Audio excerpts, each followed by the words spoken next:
helping clients to get divorce. So, how did you get your first paid client from the blog writing that were you doing? Just specialize in one thing, one niche, and wrote around 400-500 articles till now, and 600 videos on YouTube. Oh, that's That's amazing. the And I would want to know that how do you plan about creating your content, putting content on YouTube and the writing that you do? How did you plan for? Hi Nitish. Hi, hello. Thank you so much for doing this for me first Thank of you very all. much for inviting me to your podcast. Thank you so much. First, I would want you to share that who you are, what you do and what's your business about. See, I'm a lawyer. I'm a matrimonial lawyer.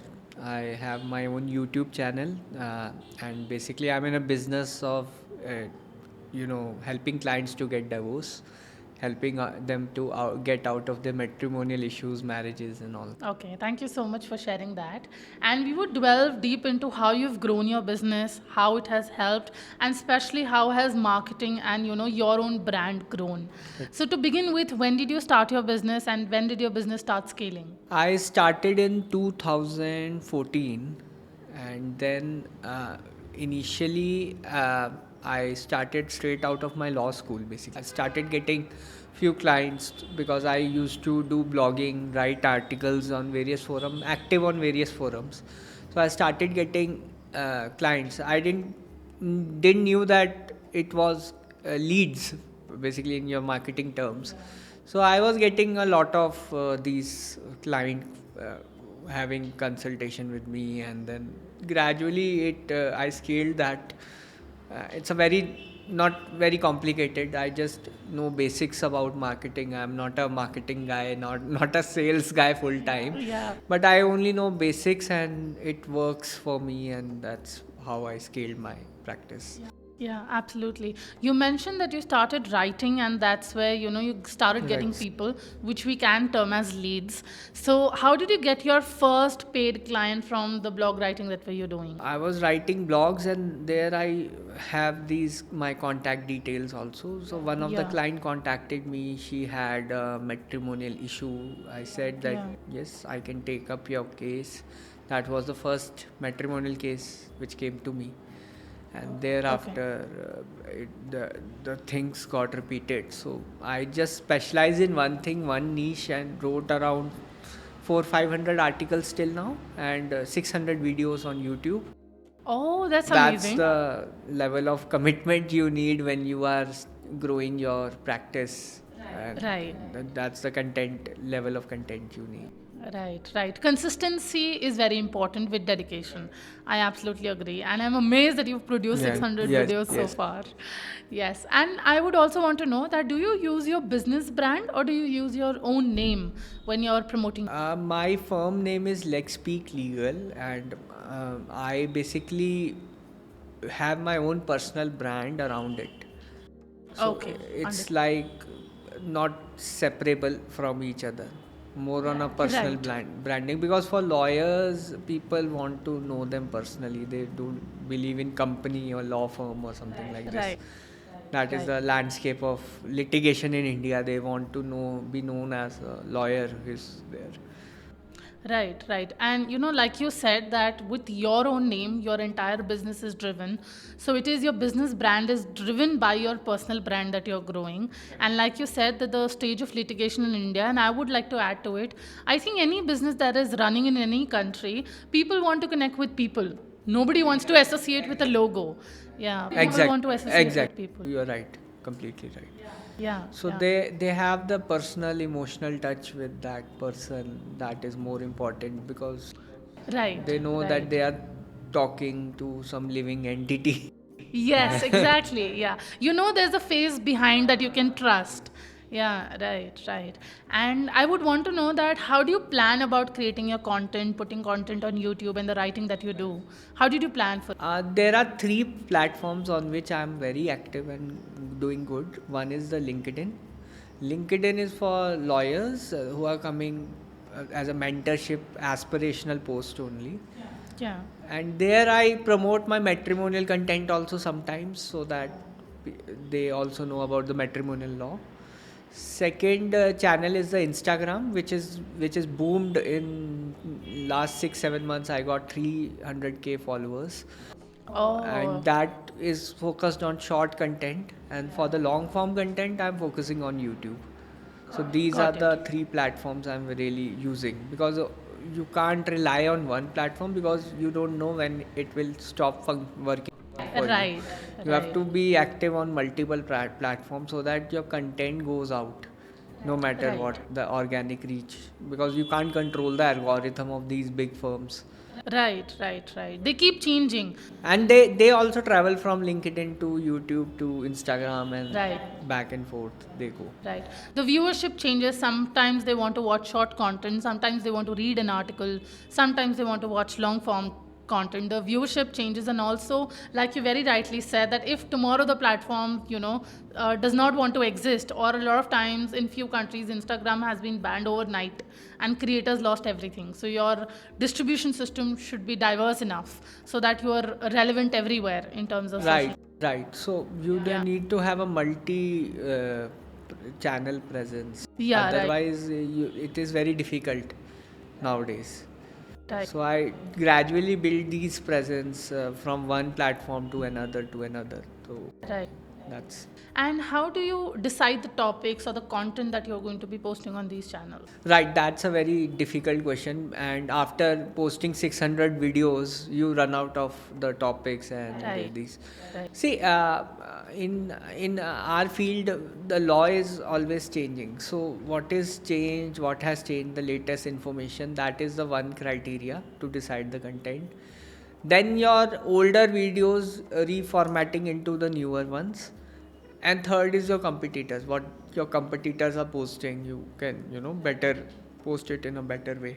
So these are the three main sources from where you can get content ideas. Other than that, for Instagram, we have real practical examples. For YouTube also we have real practical example case studies, because every day you will not have those cases, you will get right, those cases once in a while. So that can be another source. For LinkedIn, my own personal experience with litigation, that comes ideas. So whatever idea I get, the key is implementation. I don't keep on thinking or make scripts, or I don't believe in yeah, that. I don't know. People tell that you write script, you do this, yeah, do yeah, yeah, that. I never did it.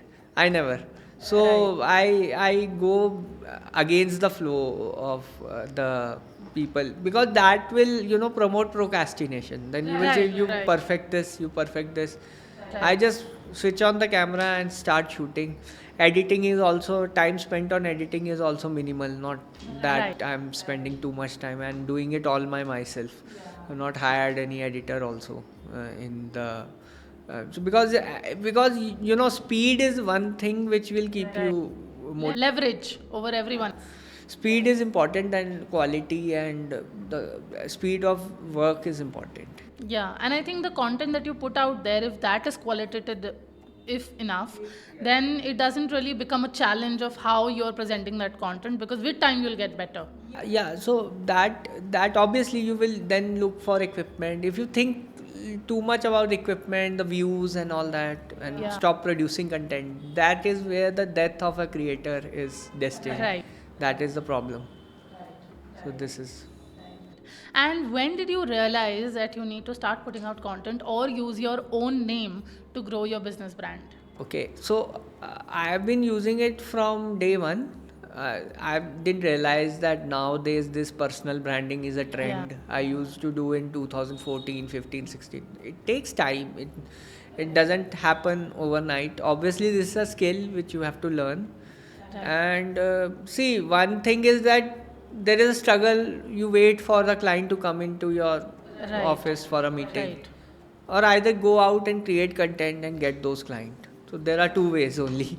Yeah, So right. I think this way is quite easier. So putting some effort in getting these people into your Right, Right. And also, I feel that, when you've said that there are two ways, and the second way is that you create content to reach out to these people, there are two ways to it. Number one, you are reaching to a mass public at once, which is not humanly possible physically. Second, it has a longer shelf life, especially when we talk about YouTube. If the content is good and it is relevant for a long time, even 3 years from now, somebody can watch a video and come down Right. to your office and want to contact. So my channel right now is getting a 1 lakh views a week. Oh, that's amazing. Maybe my one video which is not reaching, but in future maybe it will reach certain set Right. of audience. So the results are not today, but they are tomorrow. So you have to Right. think about it tomorrow. So today also the video I made 3 years back is getting viewed, and people, Right. I'm sleeping, the YouTube is doing job, and Yeah. Instagram is doing its job. So Right. this is what the power of content is, and Right. and over the year it compounds. Over the years it will compound. It will not happen that in 1 month you will get establish your firm. It takes years of regular consistent work. Only consistency will pay you. Right. Even if your video quality is not get not that good as per the the audience out there, Yeah, maybe, yeah.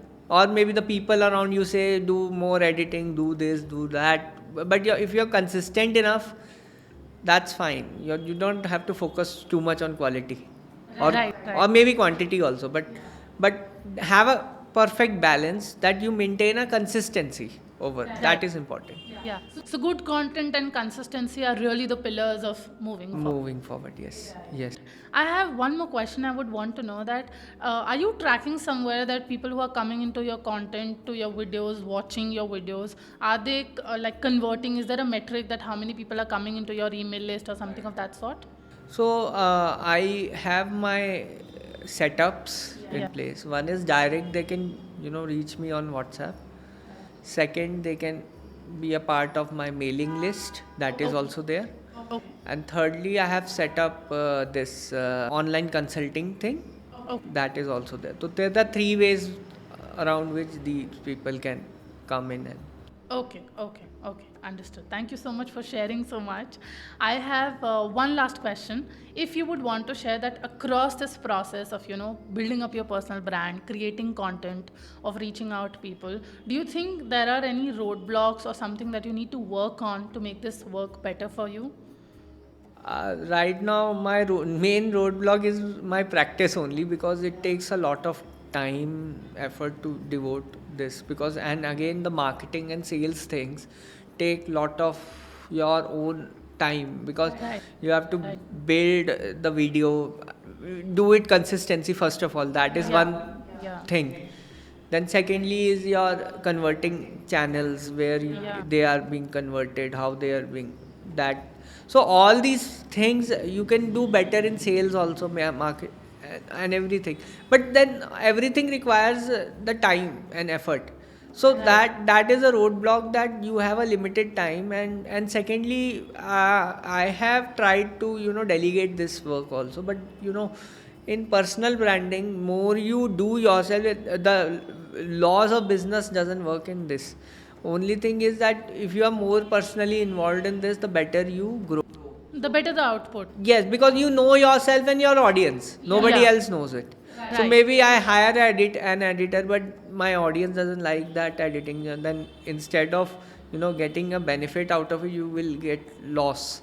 So I feel these are the roadblocks which any marketing or Yeah. sales thing will do with your own practice, which, and you are not from this field also. Right, So right. you are quite unconventional. So you require a lot of effort to get knowledge also, and Right. to do things.